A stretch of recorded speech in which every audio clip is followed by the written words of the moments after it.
Sir तुमचा एखादा अनुभव सांगू शकता का तुम्ही, की तुम्हाला जेव्हा या आतंकवाद्यांना एन्काउंटर किंवा त्यांच्याशी तुमची जी झडप झाली त्यावेळी काय घडलं नेमकं, तर तुमच्या शब्दात आम्हाला ऐकायला आवडेल. आहेत भरपूर एन्काउंटर आहेत आणि मी 2001ला पोस्टेड होतो काश्मीरला. ओके.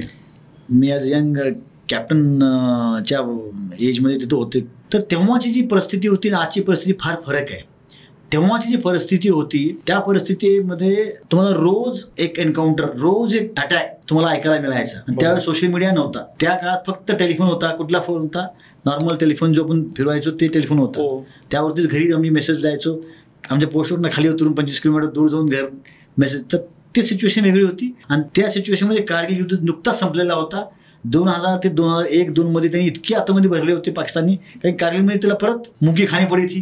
म्हणून त्याला काश्मीरमध्ये त्यांनी भरपूर आतंकवादी भरले होते जैश आणि लष्करचे. तर आज तुम्ही बघताय ना 70 ते 100 आतंकवादी आहेत काश्मीरमध्ये. त्यावेळी आमचे 2, 3, 4 हजारची 5 हजारची संख्या होती. आता काश्मीरमध्ये इतके भरलेले होते. प्रत्येक युनिट सोबत, प्रत्येक जवानासोबत कुणाकडे एन्काउंटर व्हायचा. मग त्या परिस्थितीमध्ये माझी तिथे पोस्टिंग होती. मला एका छोट्या कंपनीचं नेतृत्व मिळालं होतं कुपवाडा जिल्ह्यामध्ये. 6 RR म्हणजे सिख रेजिमेंटमध्ये मी होतो. सिख रेजिमेंटमध्ये असताना मला एक कंपनी दिली होती. त्यामध्ये 120 लोक होते आणि ते एका 20 लोकांचे मी नेतृत्व करत होतो. आणि सर्वात पहिले मला चॅलेंज तिथं होतं की ते एरिया मला छानून घ्यायचा होता. मला टास्क काय दिलं होतं तिथं की त्या पूर्ण एरियामध्ये जितकेही आतंकवादी असतील त्यांना नेस्तनाबूत करायचं आहे. नेस्तनाबूत म्हणजे to kill in that area anybody is there. पण तो एरिया किती होता? 25 ते 30 गावं माझ्या आसपास होती. आणि 15 ते 20 किलोमीटर 25 किलोमीटरचा मला एक एरिया दिला होता इन डायमीटर. त्या एरियामध्ये मला हे सगळं काम करायचं होतं विथ 120 मॅन, 120 माणसं. आणि त्यामध्ये जंगल, पहाडी, नाले भरपूर होते आणि छोटे छोटे गाव होते त्यामध्ये. मग हे एक टेरेनचा चॅलेंज होता. दुसरा चॅलेंज होता की तिथले जे लोक आहेत आम्हाला इन्फॉर्मेशन देत नव्हती. इझिली इन्फॉर्मेशन का देत नव्हती? कारण की कोणी इन्फॉर्मेशन दिलं त्याला आतंकवादी मारणार रात्री. त्यामुळे म्हणलं ना की तिथे मेजॉरिटी लोक चांगले आहेत, त्यांना पण एक चांगलं जीवन पाहिजे, त्यांना पण चांगलं एज्युकेशन पाहिजे, त्यांना पण चांगलं इन्फ्रास्ट्रक्चर पाहिजे. पण काही जे आहेत जे 5%, 10% रिलिजियसली मोटिवेटेड आणि पैशासाठी काम करतात. धर्मासाठी आणि पैशासाठी. त्या लोकांपासून ते मेजॉरिटी लोक घाबरायचे. इन्फॉर्मेशन, टेरेन आणि तिसरं जे चॅलेंज होते मला सर्वात महत्त्वाचं होतं की यांची कारवाई कसं करतात, mode of operandi of the terrorist. Right. तर ते वेगळं. ते कधी रात्री मुवमेंट करायचे, कधी पहाटे मुवमेंट करायचे आणि कुठचं जंगलात लपून बसायचे, कधी अचानक कुठल्या गावात जायचे. तर त्याची मुवमेंटसुद्धा वेगवेगळ्या पार्ट्समध्ये असायचे आणि छोट्या छोट्या टीममध्ये 3, 4, 8, 6 असंच ती मुवमेंट करायची. जेव्हा आमची आर्मी बाहेर जायची कुठंही, पण त्यांची गावात त्यांचे लोक ऑब्झर्व करायचे आम्हाला. त्यांचे इन्फॉर्मो असायचे गावात, जे म्हणतात ना ओव्हरग्राऊंड वर्कर किंवा स्लीपर सेल्स, ते ऑब्झर्व करायचे आम्हाला आणि ते आतंकवादी इन्फॉर्म करायचे की आर्मी निघाली. हे सगळं परिस्थिती असताना मी तिथे गेलो. तिथे हळूहळू लोकांसोबत माझी हळूहळू जान पेचान, लोकांना एक मैत्री केली. लोकांना मी प्रयत्न केलं की मला इन्फॉर्मेशन मिळेल, पण मिळत नव्हती. पण मी स्लोली मुलांसोबत क्रिकेट खेळायला लागलो. कधी कधी स्कूलमध्ये जाते गस्त करायचो मी. कधी शेतातनं यायचो तर तिथली शेतातले लोकांना भात शेती काढते मी बोलायचो त्यांना. करत मी स्वतः गावातला आहे ना. मी गावातलं, मग ती मला ते गावातल्या मातीसोबत मला एक लगाव होता. ते कसं लाकडी काढायची मी ते असं करत करत त्यांचं कल्चर शिकलो, बोललो, त्यांची भाषा शिकली. आणि कधी कधी त्यांच्यासोबत मस्जिदमध्ये जायचो. मग ते त्यांना वाटलं की बाबा हा व्यक्ती वेगळाच आहे आणि तुमच्यासोबत चांगला वागतोय. हे त्यामुळे मग हळूहळू इन्फॉर्मेशन यायला लागली. मग इन्फॉर्मेशन एका दिवशी रात्री मला इन्फॉर्मेशन आली असं 11 वाजता की एक्स गावामध्ये 2 आतंकवादी आलेले आहेत. त्याच्या पाया मार लागलेला आहे आणि एक त्यासोबत ॲज ए गार्ड म्हणून आहे. राईट. पाकिस्तान क्रॉस करून, जंगलातनं क्रॉस करून ते त्या गावामध्ये त्याचं घर होता, तो जंगलाच्या साईडला घर होता. तिथं ते आतंकवादी आले होते आणि ते आतंकवादी तिथं बसले होते. आणि मला खबर आल्यानंतर मी 11 वाजता माझी टीम घेतली, क्विक रिॲक्शन टीम ज्याला म्हणतात, की 12 माणसाची टीम. पोस्टमध्ये सगळ्यांना मी सांगितलं की वी आर मुव्हिंग आउट. आणि इमिडिएटली मी त्या गावाकडे अप्रोच केली होती. 5 ते 6 किलोमीटर गाव दूर होतं माझ्या पोस्टपासून. तेव्हा मी गावातनं न जाता मी गावाच्या बाहेर न गेलो.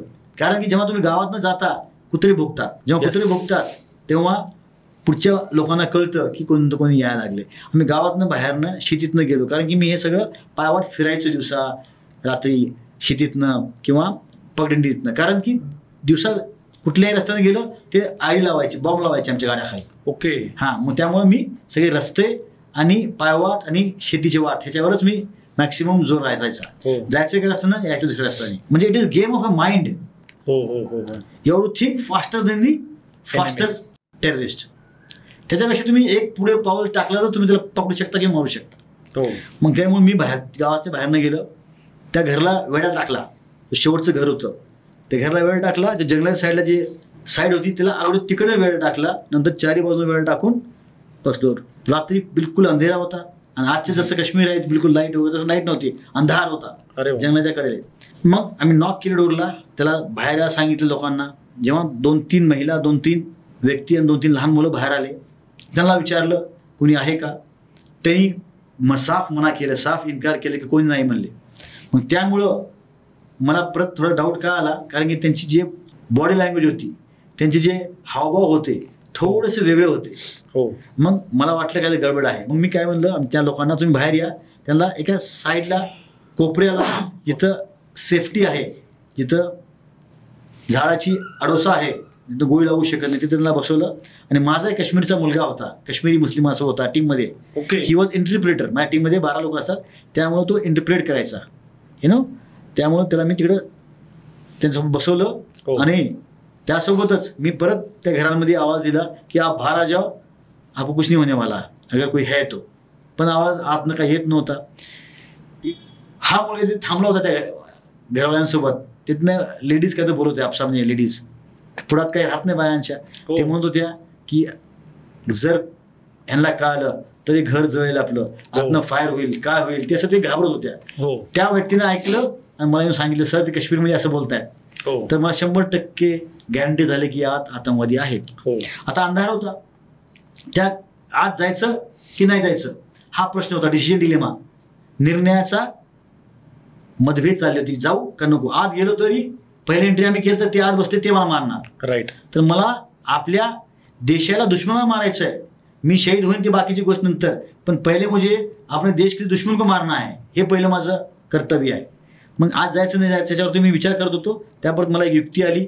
मी काय केलं, तिथल्या लोकांना आपल्या जे माझ्या टीमनं सांगितलं लाकडं गोळा करा आसपासची, आणि पूर्ण घराच्या आजूबाजूला एक 10-20 मीटर मागे छोटी छोटी आग लावून शेकोटी लावून ती तुम्ही घर बघता येईल का.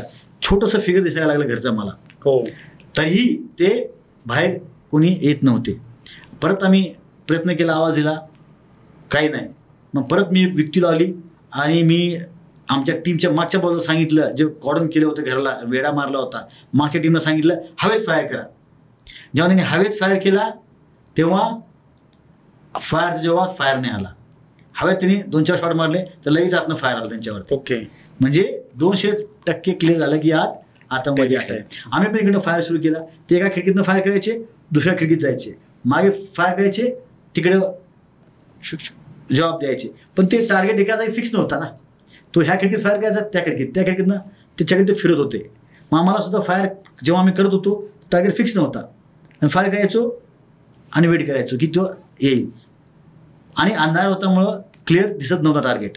फक्त फायर यायचा, आम्ही फायर द्यायचो. परत युक्ती लावली. मग मी कमांडिंग ऑफिसरला मी फोन केला, रेडिओ सेटवरती कॉल केला. म्हणलं सर आम्हाला रॉकेट लॉन्चर मारायची परमिशन द्या, कारण की त्या काळी रॉकेट लॉन्चर मारायला आम्हाला परमिशन राहायचं नाही. मोठ्या बिल्डिंगला कुठल्या ह्याला जर आग लावायची असेल तर जान माल का नुकसान नाही होणार चाहिए, लोकांचा आणि संपत्तीचा नुकसान नाही झाले पाहिजे, असं आमचं पहिलं एम असायचं. आणि नंतर टेरिस्टला मग आम्ही परमिशन घेतली. रेडिओ सेटवरती माझ्या कोर्ट साईनवरती मी कॉल केलं. मग माझे कमांडिंग ऑफिसर म्हणलं अरे तुम्ही इतने रात गए क्या कर रहे हो, की रात्री काय करतोय तू. म्हणलं सर मी तर आलोय, कॉर्डन केले, लॉन्च केलं. म्हणलं तू सांगितलं नाही मला, तू निघते वेळेस.